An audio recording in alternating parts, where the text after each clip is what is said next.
king, I am not a god, I am Hump Day. What's poppin' Talons? Today's video is about Valkyr Prime build for level 9199 steel path enemies in Warframe after the rework in the Weaver update, doing damage cap at level cap. Let me show you the gameplay. Let's go.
Now that's what I'm talking about. Don't forget to like and subscribe to support me in the algorithm, as 79.9% of you watching are not subscribed. Thank you so much in advance.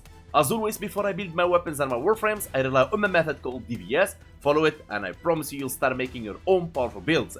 If you don't like my methods in today's video, you can check the sheet. It will help you a little bit to maneuver around the methods to find your own style, and please stick to the community guideline for comments to keep it a constructive feedback. Remember, Tano, I take things to level cap not as a show off, but to test the performance of weapons at enemies maximum E, HP, effective hit points, as it scales HP, shield, and overguard with enemies level. Also, their damage output scales to test your Warframe survivability. That doesn't mean you need to go level cap every day or you take this build just only to level cap, but making a build that scales and you can take it anytime, and Warframe is always about testing different things in the end game. Now, the next thing you need to learn is shield gating. You hear a lot of Thanos talking about it, especially if you're a new player but you have no clue. Okay, so Warframe, not like any other game. When you receive a fatal blow, even a billion damage, you lose your shield first, screen will shake, you enter gate phase. That gate phase you become invulnerable. Invulnerable means you don't take any type of damage, you are unkillable. Simple as that. That duration is affected by how much shields you have. The more shields you have, the higher duration, capped at 2.5 seconds for 1150 shields, except one Warframe Hildring can go for 3.5 seconds and his teammates. So what shield gating is? Shield gating, every time you lose your shield, you enter the gate, you try to regenerate back your shield before the gate duration finish and enemies hit you on your HP, then you'll be dead. Simple as that. So how actually you do that? Either by using a Helminth abilities or by using certain mods. Now, when it comes to shields, there is a lot of Talons who doesn't understand what shield and how it regenerates exactly. Now, when you have a full shield and you receive a blow that takes down all your shield, you will need 4 seconds to start regenerating your shield. And if you lose just a portion of your shield, you need 1 second to start regenerating your shield. And that's very important to know, as you have only 2.5 seconds, and if you lose all your shield and you're gonna be invulnerable for 2.5 seconds, you have 1.5 seconds, you are like open to take any fire and you'll be pretty much dead, and I hope this helps. Now let's take beginner's friendly approach to explain her kit for Thanos that wanna learn about her after the rework. The passive is really simple. You kill enemies with your melee, you get 300% more damage in your melee weapon. Now, if you receive a blow that's gonna take you down and die, it will consume the meter, but in a condition that the meter has to be 150% and above. Simple as that. So instead of dying, it consumes your meter. Now this is the way DE decided to approach Valkyr survivability. Honestly, it's not bad, it's not good. I think in general Valkyr shouldn't even receive a rework. I believe that the game should present more challenging content. That's what I think. But she's still okay and very powerful Warframe and worth trying.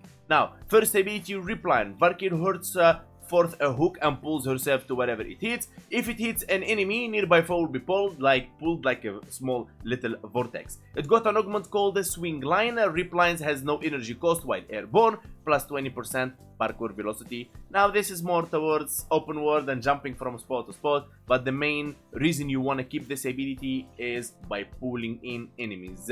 Second ability, War Cry, to give you armor increase and attack speed, and your teammates can benefit from this as well, and it's affected by ability strength.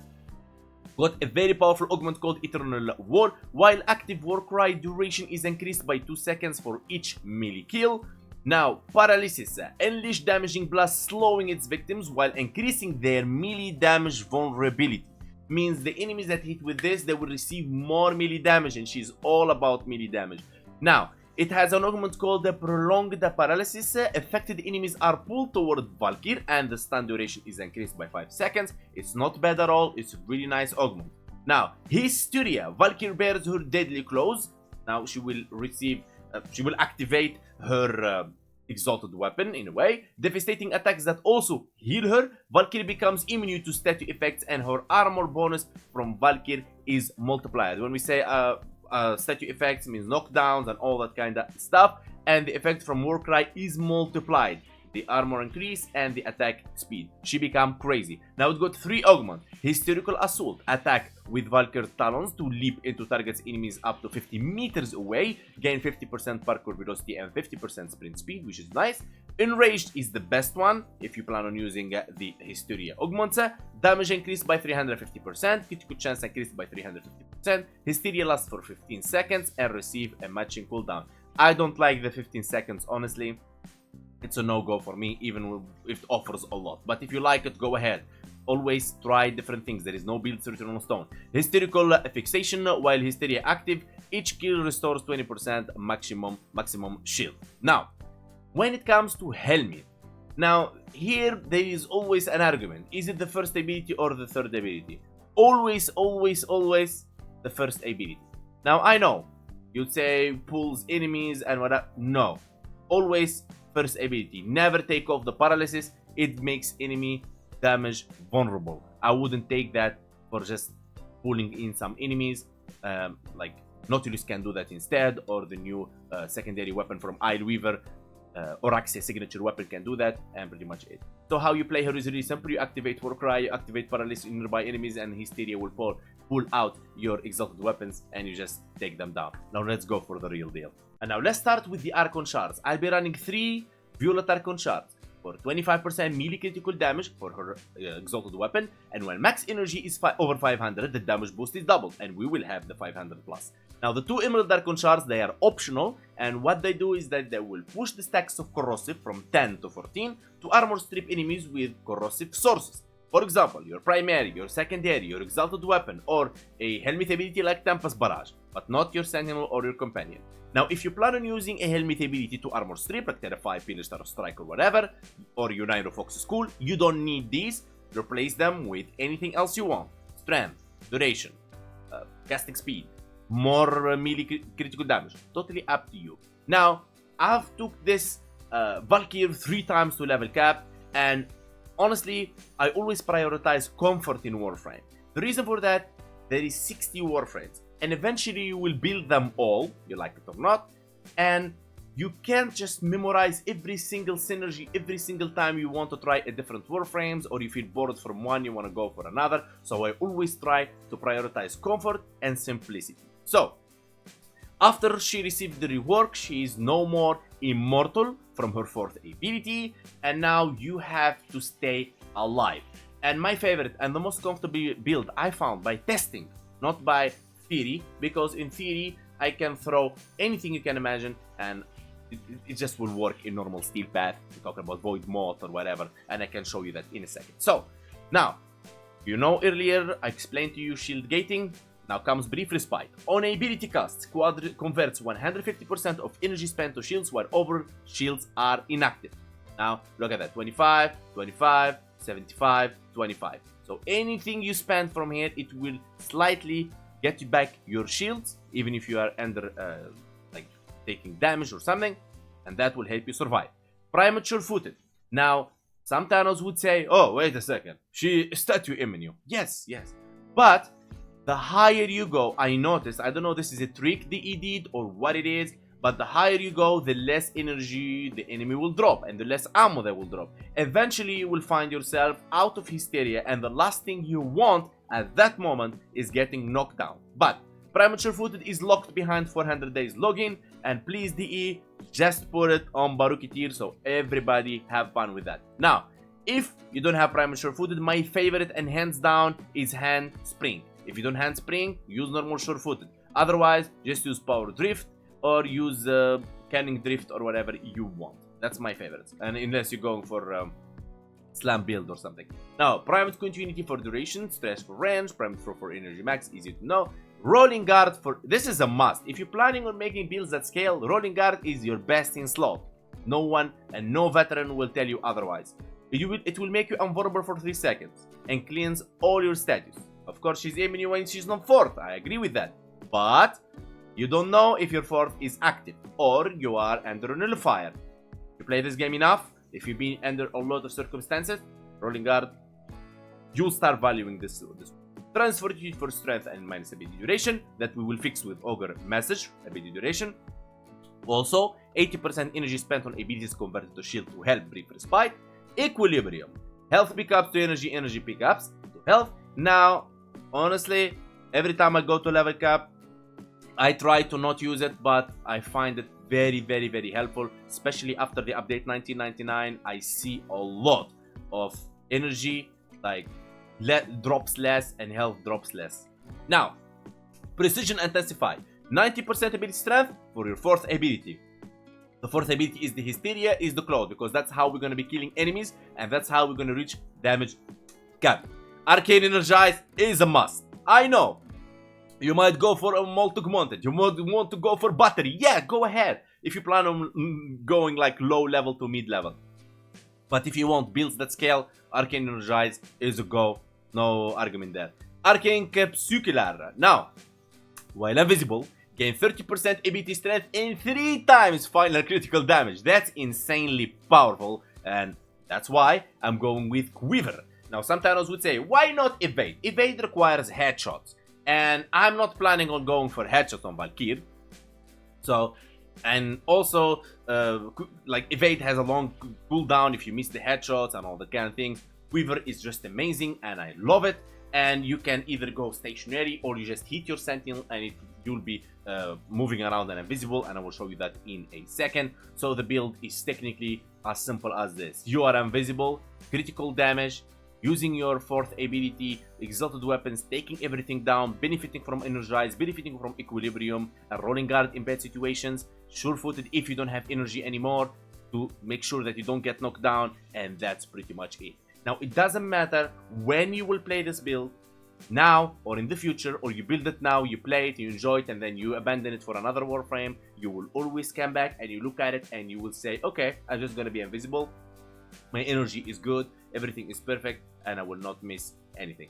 Let's go. In carry as a primer here is Compressor Prime, and this is the build. Secondary Encumber, Suppress, and look at that, corrosive, heat, magnetic, and viral. Viral against HP, corrosive against armor, and heat forever ticks, and ignore temporary reduce enemies armor, but we don't care really about that. Magnetic against shields and against overguard. That's very important. Encumber for more status for our exalted weapon. Okina Prime was just there to just help in certain situations where I don't have energy. Luckily, I didn't run so much out of energy, thanks to the Equilibrium and Energize. If I found a spot to put Streamline, I would have, really. Now, you can run Vazarin if you feel uncomfortable, or you can run Madurai if you want just to take Thraxes very fast, very down. But as long as you can land headshots, any Fox School will work against the Thraxes. My amp is 177, Raplak Prism, Propascaffold, Certus Brace, the Arcane's Eternal Enslaut, Eternal Eradicate. For Operator, I think I'm using the Magus Lockdown and Magus Elevate. Now, when it comes to Valkyr Talons, now I know you would like to go speed, but I promise you, even with this build, you can go speed. It doesn't matter. So, first thing first, Hysteria, Dreamer's Wrath activate Tenokai. When you're attacking Tenno, you will receive a sword in your screen. When you perform a heavy attack, it will be free of combo multiplier. Also, your critical damage will be increased by 32% for those attacks. Condition Overload, more status on the enemies, more damage you'll be dealing. Blood Rush, increase your critical chance per combo multiplier. We will have constantly 12 combo multiplier. Amalgam Organ Shatter for critical damage and heavy attack wind up speed. Galvanized Steel for critical chance, but not that the main reason we're using it for the critical damage 120%.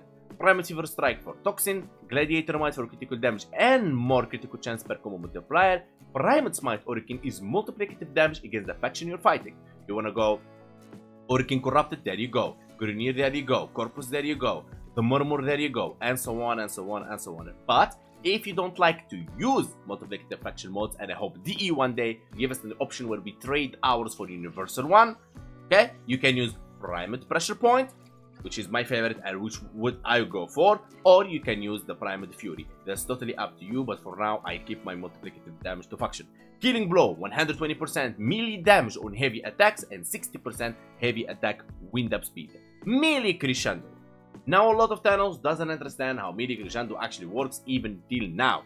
On finisher kill, when you perform a finisher, you gain 6 combo for the rest of your mission. So if you collect enough finisher kill, you will get enough initial combo, so you will be with 12 combo multiplier for the rest of your mission. When you perform a heavy attack, they will be consumed and they will come back.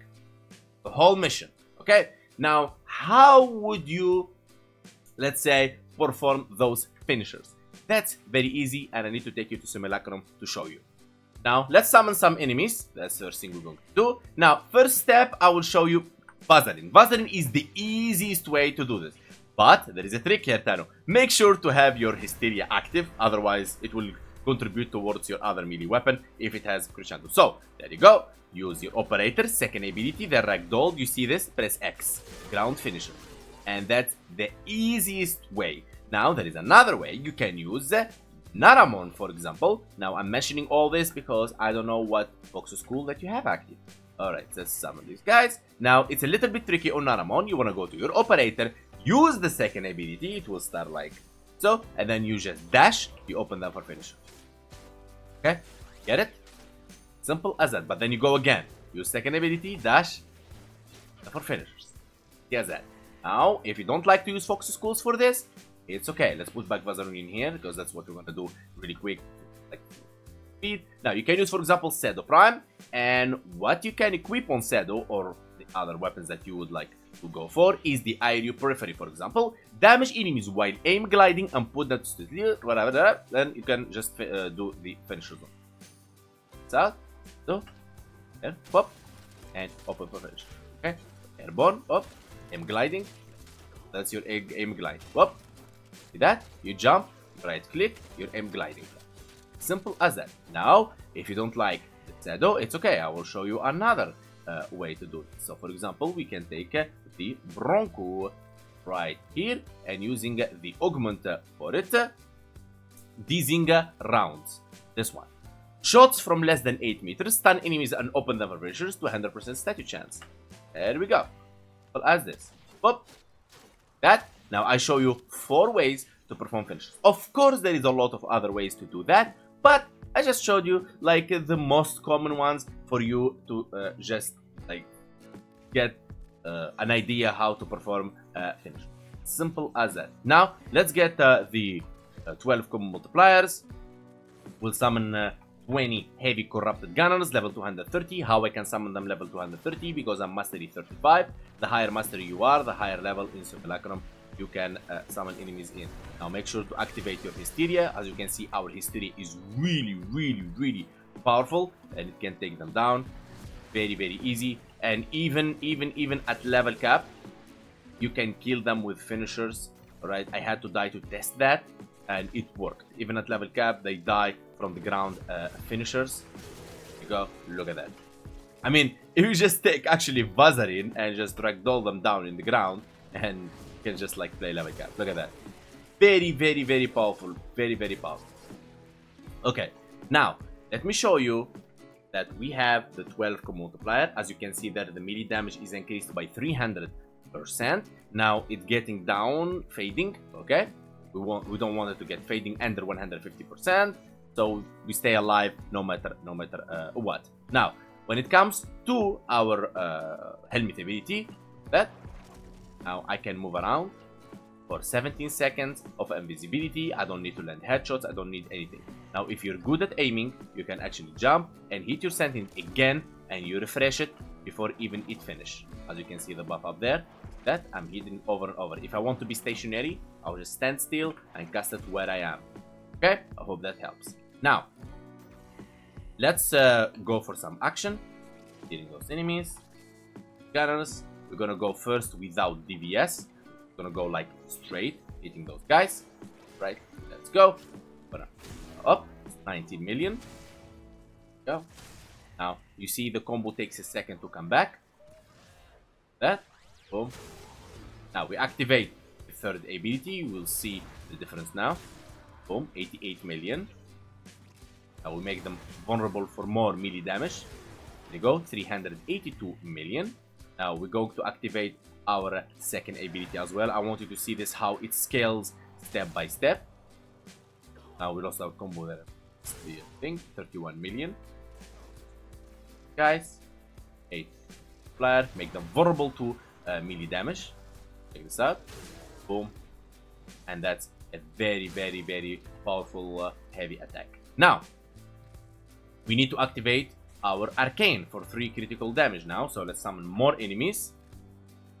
And we go invisible. So you understand how easy this build and is, like, it doesn't require anything from you really. Like, check this out. Boom. 58 million. Yes, that. Boom. Boom. 10 million. Boom. Anything in your, like, in front of you will be technically dead. Okay? Now these enemies, they're like probably like your like maximum average enemies level that you will be playing against every day. Now let's scale our game mode a little bit. Let's summon more enemies, because when I like hit heavy attack, they're getting pushed away and we're not summoning enough. So go. Now activating second ability. Now we're gonna go invisible. Boom. Shadow for the cold. And then check this out. 82 million and so on. Now the compressor will play a very big role in here for priming those guys for you. Okay. Boom. Look at that. Boom. Okay. Now let's try and hit damage cap. Go. Prime these guys. Boom, boom. Now that's 800 million. That's not what we're looking for. And that's damage cap right there. Okay. Easy. And that's another billion right there. And you keep going and keep going and keep going and destroy everything but that. Okay. Died even before that. But you get the point. Now, the question will be, Hank, is Quiver is the best Helminth ability? I would say yes and no. Yes, if you want to play comfortable. But there is other Helminth ability I can suggest for you. You can go for silence against the enemies, so they don't cast anything. And against the Eximus units. You can go, for example, for Terrify to terrify enemies and armor strip them. You can also go for Gloom if you want to, but you can use the Arcane Battery for the energy, and you have to go for kill streaks.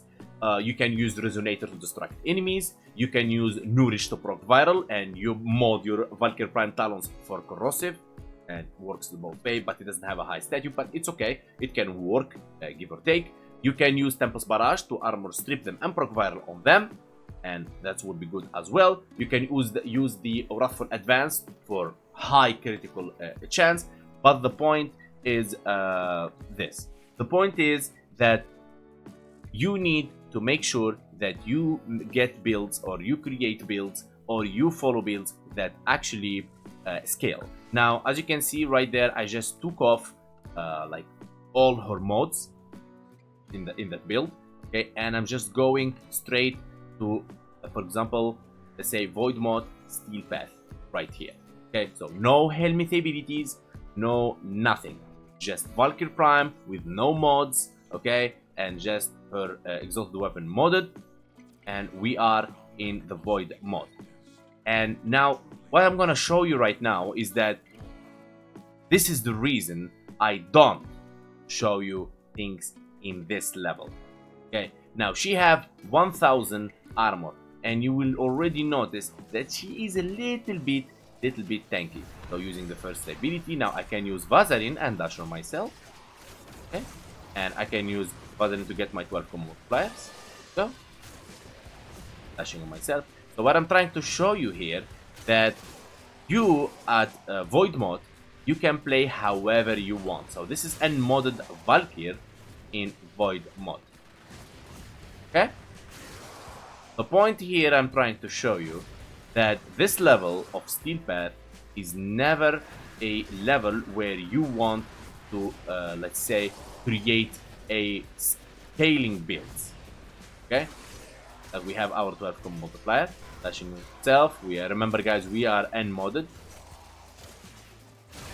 So, now there is something got my attention lately, that there is a lot of channels sharing with me builds with Wrathful Advance mostly, and they're just like, when I ask the question, did you take this build level cap? You say no. I just took this build from someone and they just tested on like void mod or like low level steel pad. I immediately tell them not to copy the build. Simple as that. There you go, negative damage cap. Now when you see me, I can show you this in speed run and you just copy the build. And the build is simply throwing strength and Wrathful Advance, and that's pretty much it. But would this scale? No, of course not. It will not scale. You will end up dead and you will have a very bad experience. And then you will come back to my channel looking for a build that actually works and worth your investment, because there is 60 Warframes and you can't just like keep like throwing things around just from look at it. Now this is a build. This is not a build. This is throwing as much strength, negative efficiency. Who cares? And no, it's a no. All right, stick to this one. It scales. The conclusion is simple. Test your weapons and your Warframes at the enemies at their prime EHP and prime damage to make sure your build good, to make sure where you took the build is actually worth your investment, and that's pretty much it. Now, Valkyr, I would give her before the rework 8 out of 10. After the rework, I will give her 7 out of 10. I am against any rework. You guys wanted my opinion, there you go. I am against any rework that contains nerfs, because this game is about dominant, and I believe instead of nerfing, I believe they should make the game more challenging. That's it. But I am with any nerfs that's about bugs or glitches. Oh yeah, that's 100%. Nerf them, take them down, delete them, I don't care. But Valkyr, I've seen not a lot of people playing her, and they just reworked her, and a lot of channels now, they don't like the rework happens, but there is others that I like it. I am neither side. Okay, I can play her before the rework and after the rework, but I can tell you she's a little bit more difficult to stay alive than before. That's all I can tell you. Damage output is just perfect and good, still fine. Everything else is good, just I don't know. Now, I want to say thank you so much for watching. Don't forget to like, subscribe, follow me on Twitch, from my Discord link in the description, follow me on TikTok. Special thanks to all of members, special VIPs, and donator, whole donations, and everyone in my community. And I'll see you guys next time.